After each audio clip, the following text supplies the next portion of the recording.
तर इथं संध्याकाळचे 5:30-6 वाजले होते आणि मला 4 वाजतापासून चहा पिऊ वाटायला लागला. लई चहाची तलब आली होती, पण दुकानात कोणीच नव्हतं. त्याच्यामुळे मी दुकानात बसली. म्हणलं ओम आणि प्रेम आला टी व्ही शिवून की मग घरी जाऊ आपण आणि चहा वगैरे पिऊन घ्यावं. पण तशी पोरं काय आले नाही तर, पण ते आले तर आणि त्यांना मी फोन लावला होता की मला खूप चहा पिऊ वाटायला, मी घरी जाते. तर ते म्हणत ठीक आहे. पर मी काही गेलेच नाही, गिराईक असल्यामुळं. तेवढ्यात तेच आले आणि त्यांनी चहा पण घेऊन आली माझ्यासाठी. तुम्ही इथं बघू शकता. इथं मस्त लगे इतक्या वेळची तलब आली होती चहाची, तर ते चहा घेऊन आली. लय वेळची चहा पिल्या, म्हणजे लय वेळचं चहा प्यायचं होतं. चहा पिला, 4-5 कप चहा पिला. हॉटेलचा चहा पुन्हा खूप मस्त असा. तर चहा पिल्याच्या नंतर आम्हाला जायचं होतं गावामध्ये, म्हणजे किराणा सामान आणायचा होता थोडासा, कारण सगळं दुकान खाली खाली दिसत होतं. 2 दिवसापासून आणायचा ते तसाच चालला माल.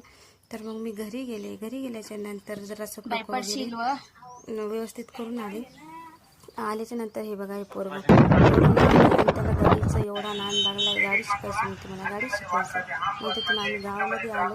गावामध्ये आल्याच्या नंतर सर्वात पहिले आम्ही गेलो बँकेत आणि लाडक्या बहिणीचे जे 1,500 रुपये ते काढून घेतले. काढून घेतल्याच्या नंतर आम्ही जिथं माल भरायचा होता, किराणा होलसेल दुकान, त्या दुकानामध्ये गेलो. तर या दुकानामध्ये आम्हाला लागले 2 ते 2.5 घंटे लागले. तर तुम्ही म्हणसाल 2-2.5 घंटे कशी काय लागले? कारण त्या दुकानात एवढा गर्दा होता की त्या माणसाला पैसे घ्यायची पण फुरसत नव्हती.